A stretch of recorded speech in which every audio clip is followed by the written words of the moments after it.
Hey, folks. Good morning, good afternoon, good evening, wherever you happen to be right now. My name's Jeremy Stretch, and this is the July community call for the NetBox open source project. Thanks for joining. It is just myself today. Normally, Jordan Villarreal, our tech advocate, joins. He's out this week on PTO, much deserved. So it'll just be me running through a few of the topics today. First up, we're going to cover the ongoing version 3.3 beta period that came out a little bit ago. I'll talk about some of the upcoming features that will be available in NetBox version 3.3. And finally, we'll talk about documentation refresh that's hopefully going to be up for 3.3, but might be a little bit longer, and cover some community Q&A. So that said, let's go ahead and get into it. Quick refresher on the release cycle. We have a 4-month release period. So that is every minor release for NetBox, for example, 3.2, 3.3, and 3.4 come out about 4 months apart. So that's 3 per year as planned. We have 3.2 come out in April 5th. We had a little bit of a longer beta period than normal. We typically target around a 30-day beta period for that for each release.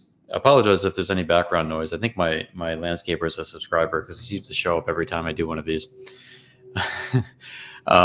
So we had the 3.2 beta come out on February 15th, and followed by the 3.2 stable release on April 5th.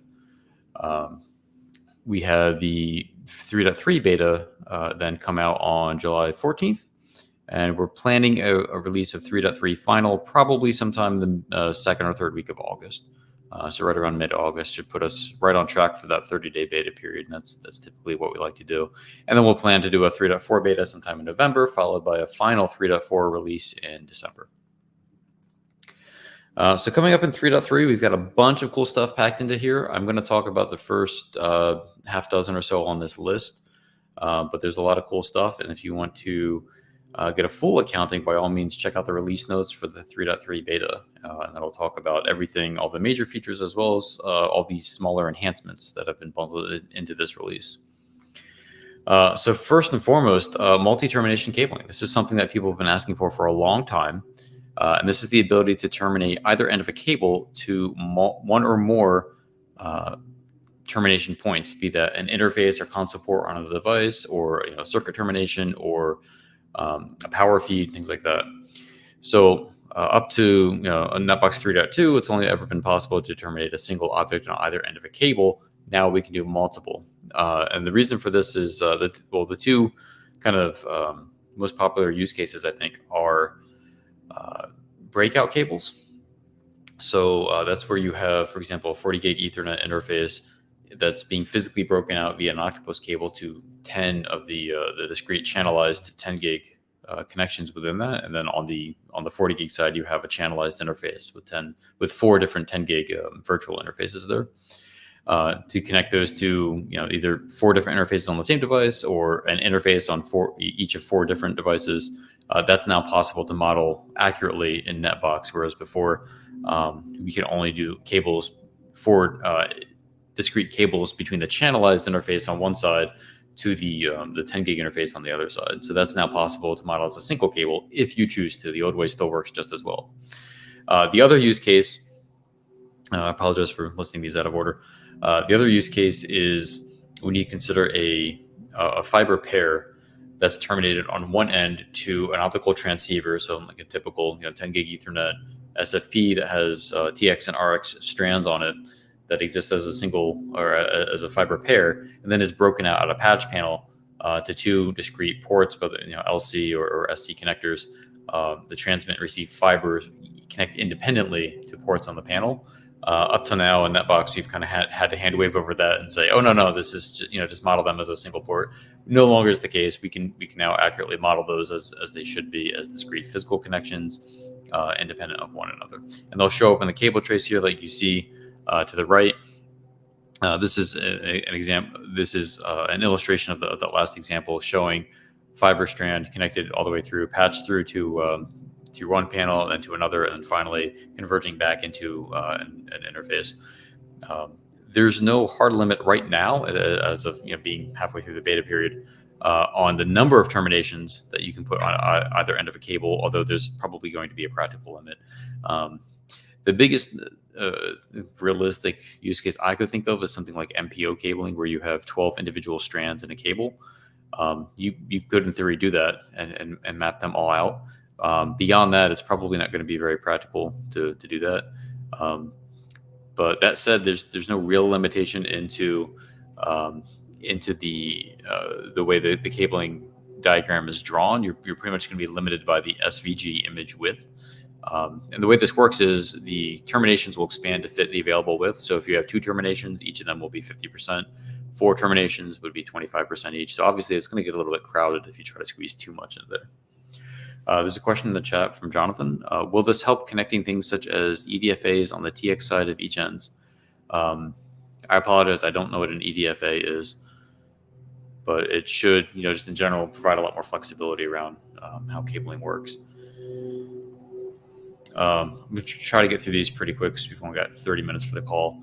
The other really big introduction in version 3.3 will be L2 VPN modeling. So quick shout out to fellow maintainer Dan Shepard, who led the charge on this. So this is something that people have been asking for a long time as well, which is the ability to model and overlay a technology such as VXLAN, which is now possible. So we've got kind of a bare minimum representation of this right now in NetBox, and part of the reason for that is we didn't want to go too far too fast. We have the ability now to model VXLAN or any similar overlay technology. There's a few types that are baked in there. We have the as a discrete object in NetBox, so you have an L2 VPN instance of a type, and those can track import and export routes through using route targets, just as we do for VRFs.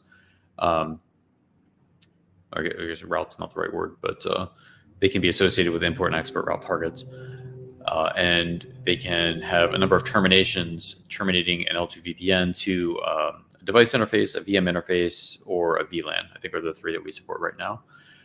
So probably not 100% of what people need, but it should lay a very stable and sufficient groundwork to start getting there.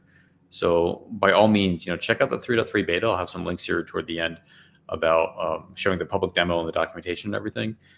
Try it out. Let us know what you think. Does it meet your needs? Is there something off or wonky that you just weren't expecting? Because that kind of feedback is going to directly impact the progress of the product. I think a lot of networkers are probably a little bit just get discouraged from talking with vendors in the past, and they say, oh, I like your product, but I really wish you did X, and the handy salesperson says, oh, that's great, I'll take that feedback back to the team, and it just disappears into the ether.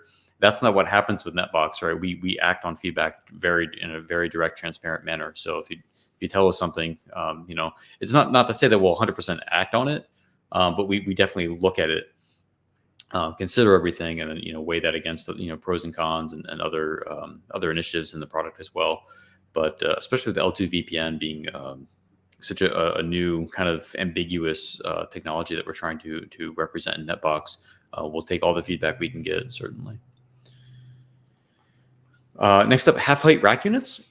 So this is actually our oldest feature request. It was number 51. Current FRs right now are, I think, in the 9800s. So that was actually open the day of the NetBox open source release. And this is simply to be able to model devices that have a height in the half U increment. So a 0.5 U device or a 1.5 U device, such as I remember the old Catalyst 3750G-E model, something like that, is a 1.5 U device. And you can see some examples in the illustration there, just showing you in U1 there are 2 half U devices coexisting in the same slot.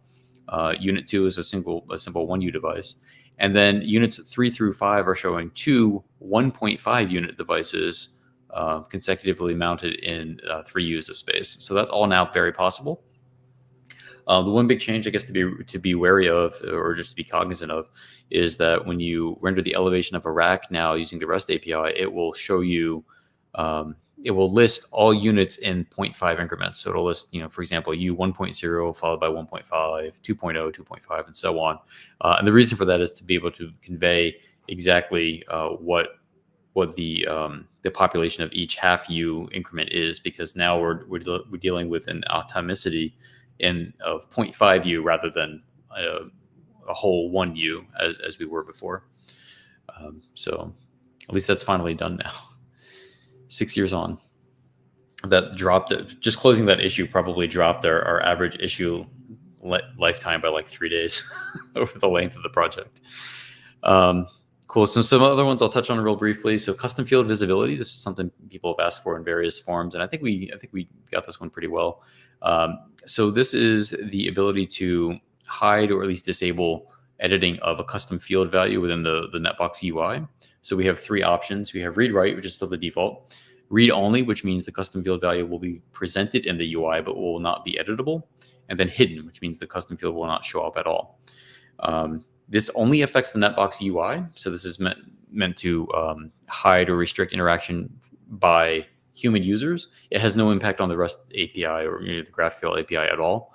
The reason for this is the use case driving the implementation of this feature has been people who add custom fields that are intended to be used solely by automation systems. So you might have something that, for example, maybe you have a bot that goes out there and performs some validation on the device and then records a timestamp into the custom field in NetBox. Well, you don't really care about, or you might want a human to be able to see that, but not necessarily edit that.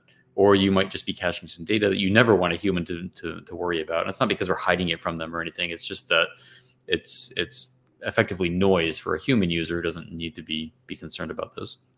The one caveat I'll mention, just so people are aware, is this is not a substitute for permissions, right? Just because you're hiding a field doesn't mean a human can never access it, can never change it.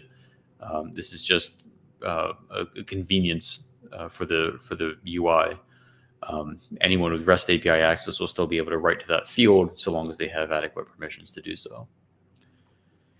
And on that note, we have custom field groups now as well. So this is a nice convenience, really, just to help organize custom fields within the UI. So in 3.2 and earlier, you had custom fields could be organized either alphabetically or by weight. So a numerical weight could be assigned to influence the ordering of fields. However, if you've got a ton of fields for an object, it can very quickly get unwieldy. So now we have added the concept of groups, which works very similar to the way custom links can be grouped, if you're familiar with that. Basically, when you create a custom field, you specify a group name, and any custom fields that fall under the same exact group name get grouped together, like you see as an example on the side there. So we have 4 custom fields. For the primary DNS field does not have a group, so that appears first, and then we have grouped fields. So we have 3 more fields that are grouped under change control, and that just allows you to better organize or better influence the order and grouping in which custom fields are shown in the UI. And that applies both under the object view as well as when editing, so in a form. I think the last major one I'll touch on is power over Ethernet. So we've extended the device interface model now to have 2 fields representing PoE characteristics. The first one is mode, that's power supplying equipment, or PSE, or powered device, PD. We've just borrowed those terms from the standard. And the second field is type. So we have made the 4 standard IEEE 802.3 PoE standards available. We've also list it's not shown in the screenshot here, but we also list I think 4 or so of the non-standard passive PoE profiles. So voltage and pairs. Those are also available. So let us know what you think about that. There was some discussion under that feature request, I recall, which I think was 1099, about whether or not to take on power calculation as well. We haven't done that yet. Right now, we're just focusing on making sure we get the attributes right. And if that turns out to be workable, then we'll certainly look at extending that to actually calculate power draw and all that good stuff. There's a question in the chat. Will it be possible to adjust the layout of the NetBox GUI? For example, being able to move the contacts box to the top of the page of a site. No, there's no work plan to do that right now. That's a little bit involved to do things like that. Although I will note that there's a feature request right now that might very well lead to something like that. the number of which I can't recall, but it is to enable, and this is scheduled for 3.4. It is to enable the use of widgets on the dashboard. So right now, when you look at the NetBox dashboard, I'm getting ahead of 3.3, but I'll mention this very briefly. If you look at the NetBox dashboard, you have a list of statistics, so basically object counts, and then below that you have the most recent entries from the change log. The idea is to convert that into a dashboard or into a widget-based system, as you're probably familiar with other dashboards and different tools, so that every component is then customizable and can be rearranged and so forth. So that is something we're looking to take on at 3.4, but it is specific, at least right now, to the dashboard view on the home page. So just something FYI. There's another question in the chat relevant to PoE. Will you track total PoE budget at the device level? So as I mentioned, we're not doing that yet. That's probably something that if we get positive, confirming feedback on this implementation of the model as it exists today, that's probably something we'll take on in a future release.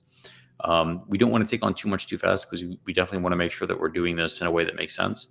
If we release 3.3 and a month later someone raises an issue saying, hey, this what the approach you've taken doesn't work for whatever reason, we'll have to figure that out before we go any further and investing time and effort into an approach to power calculation that might not turn out to work because of some problem in the model. So kind of baby steps, just trying to figure that out. But yeah, if you have any ideas around how that might work, by all means, open a feature request once 3.3 is out and you've had a chance to try the PoE stuff, and let us know how else you think it could be improved. So as I mentioned, here's a couple quick links if you want to check out a 3.3, check out the beta without having to deploy it locally.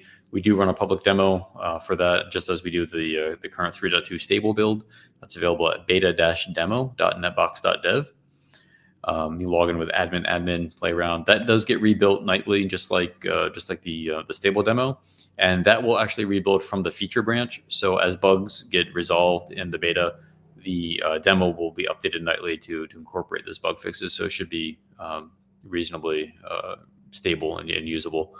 That said, I think we're probably going to put out a 3.3 beta 2 release just to wrap up some of the bugs and minor fixes that have made their way into the branch already in the past 2 weeks, just to make that more convenient for people. So those who are checking out an actual release instead of just syncing the Git branch will be able to do that and pull that and get the all the most recent fixes and changes.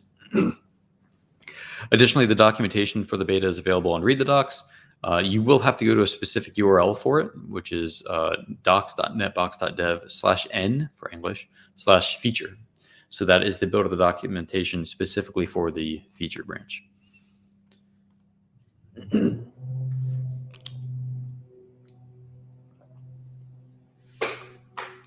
Also planned for the 3.3 release is a complete refresh of the documentation. So the way the NetBox documentation exists today has grown, fairly organically over time, and you're looking at really 6 years worth of documentation that has been edited and extended over time as NetBox has grown.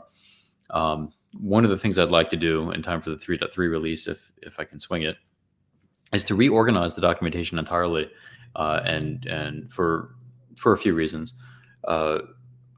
One thing that we've noticed is that newcomers to NetBox kind of struggle to get started with it. They don't really know where to begin.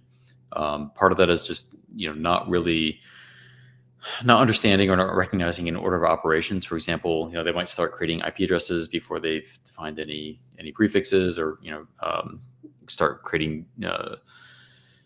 There's an order. I'm sure you've found using NetBox where it typically makes sense to do some things before doing others. For example, typically you would create your sites first, and then your racks, and then your devices. In some cases, you have to do that, but it's not always apparent to a newcomer to the application.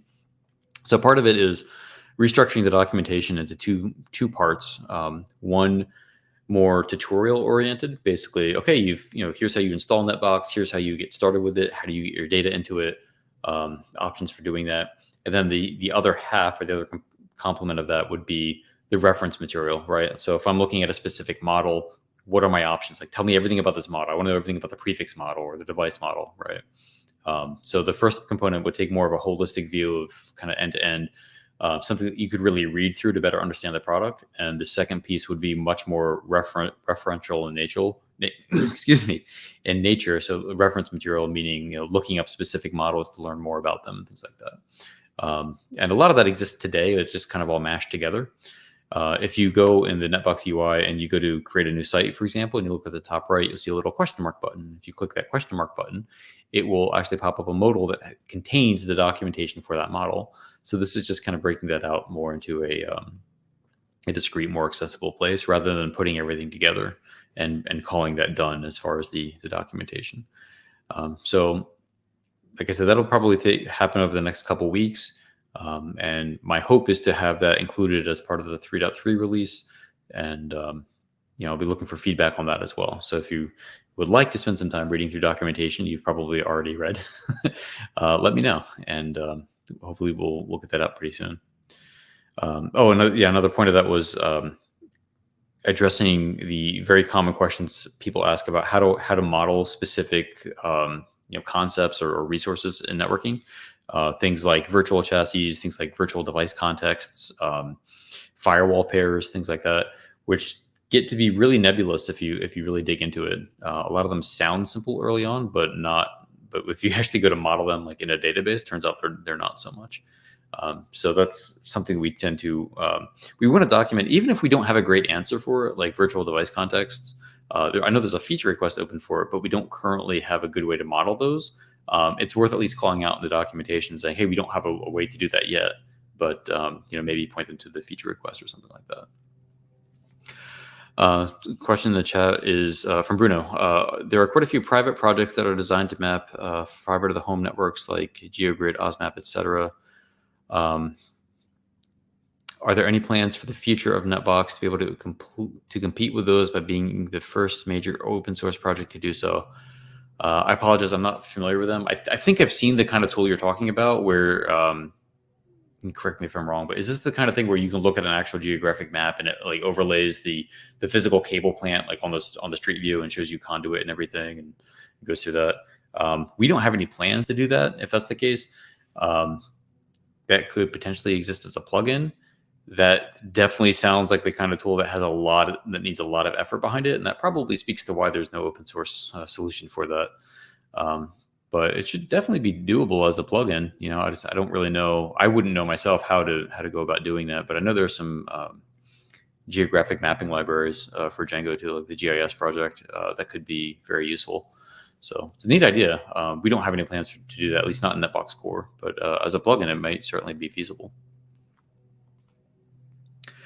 Okay, I'm just going to wrap up here. We've got two questions come in for the community Q&A. The first one is from Mehmet. I apologize if I butchered the name. When will VPN technologies like GRE, IPsec, etc., be modeled in NetBox? So we do have a feature request open for this right now. It was actually open last week. It's number 9816, which is just for VPN tunnels. And this is something I'd like to take on in core. I think it makes a lot of sense to do so. Right now, tunnels are very common in networking. One of the problems is trying to lock down the scope of this kind of thing. So we use the term tunnel very generically. So tunnel can mean many different things. You have IP, just IP and IP tunnels, GRE tunnels, IPsec tunnels.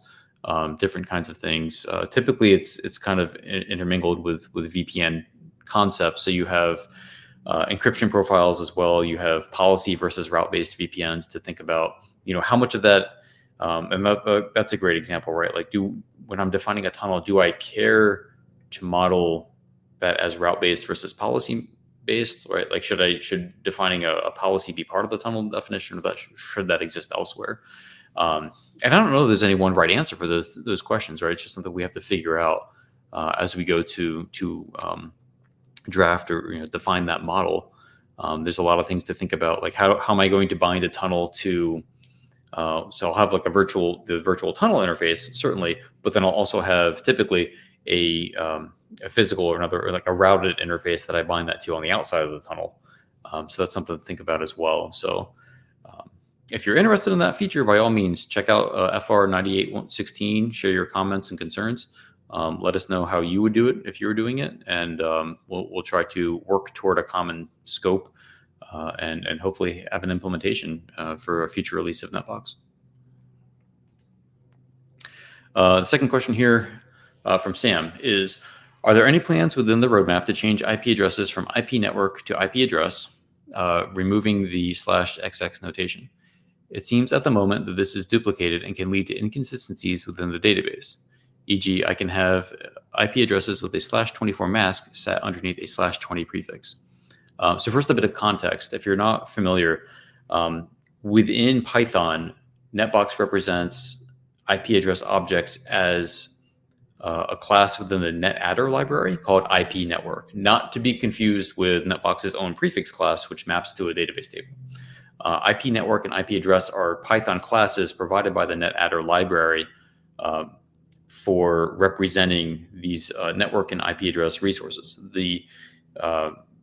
There's some differences between them, but the primary distinction here is that an IP network object includes a CIDR mask, so a subnet mask, whereas an IP address object does not. The reason NetBox uses IP network for IP addresses to include the mask is because NetBox's primary role is to model IP addresses as they are configured on the network. So if you're connecting to a server, you would only need this IP address without the mask. However, to actually configure an IP address, you need both pieces, right? The mask is part of the address in that context. Ever since variable length subnet masking came out in something like 1995, or probably even earlier than that. I don't know because without the mask, you're left with just classful routing, which hopefully they don't even teach anymore. That stuck around way too longer than way longer than it should have. But I won't go into a tangent there. So that's the reason NetBox uses that. We're not going to change that. That definitely needs to be there. And if you really dig into the IPAM structure and you start thinking about corner cases like, oh well, how do I define loopback IPs? All right, well, I might have them organized under a /24, but each one of them should have a /32 mask. I need a way to actually to convey that, right? And there's a lot of reasons to do that, but another one is just efficiency. All right, if I'm pulling down all the IP addresses for interfaces and I have 100 of them to render, I'm rendering a device configuration, I don't want to have to go through for every single IP address, figure out the parent prefix, and then try to infer what its mask should be from that. I just want that defined along with the address itself. So that's why NetBox does that, and we won't change that. So we have some other questions in the chat. We got a couple minutes left. Carl asks, do you have any reluctance to allowing cable traces to be displayed / completed even if it's not terminated on an interface? I know this has come up before. I think there's an issue open. I think Dan opened an issue for that. Sorry if I'm mistaken. I think there's one open for that. It's really hard to keep up with the issues lately. It's not reluctance. It's more about the way traces are generated. And if you really dig into it, spend some time, spend a few hours digging into it, and you'll see why it works the way it does. If you'd like to suggest an improvement, you're certainly welcome to. However, I would like to see, in exchange for that consideration, I would like to see a working demo. So I'll just say, not to say, go do it yourself. It's more of people ask for things all the time, but they tend to hand wave over like the actual implementation. Excuse me. They tend to hand wave over the actual implementation details, and that's something that really needs to be addressed for this. And if you see why the tracing works the way it does, which I don't have time to get into it in 2 minutes here, at least, especially not without having code in front of us. It's a technical limitation more than a design intention. So I'll just leave it at that for now.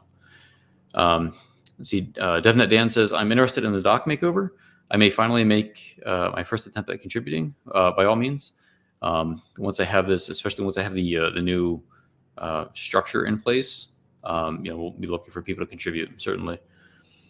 Bruno asks, why can't we upgrade from the beta to the release version? I'd love to try the betas, but the effort in creating a second instance and maintaining it just for testing is not feasible. The reason we don't allow direct upgrades the question is from the beta to the release version. Occasionally in the beta version, we may have to make backward incompatible changes to a database migration, which means changing the order in which modifying how the schema has changed.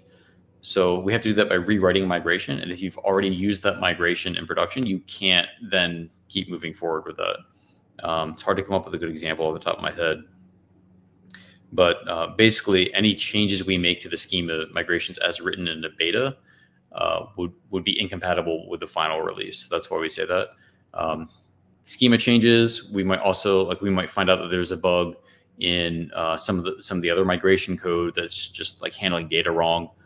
We want people to be able to start fresh with this and not be stuck with any possibly erroneous changes that were made during a beta release. Right? That's why they're betas, right? It's because we don't know for 100% that they're going to work. We make every effort, obviously, to keep bugs out of there. But pick any beta release and you'll see a dozen or so bugs that have been reported in it. And some of those you could it's kind of luck of the draw, right? Some betas you could actually probably force a upgrade directly to production.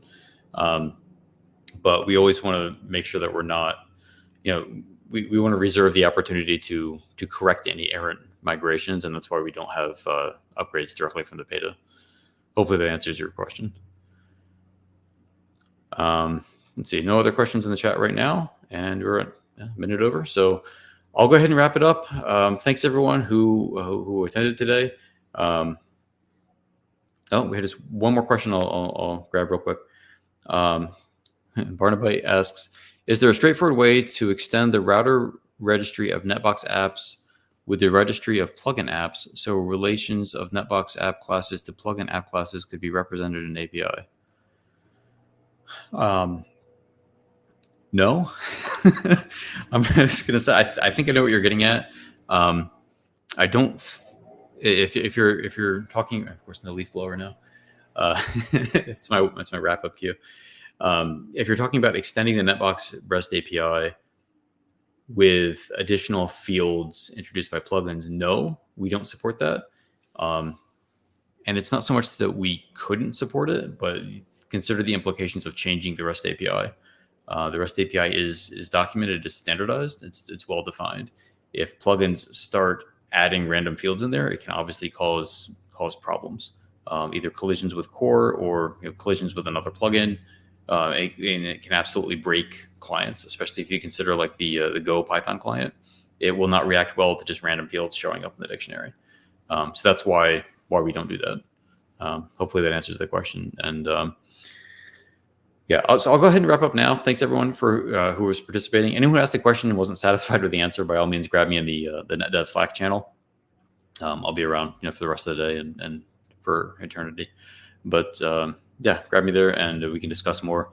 But for now, we'll go ahead and wrap up. Thanks everyone for attending. Really appreciate it.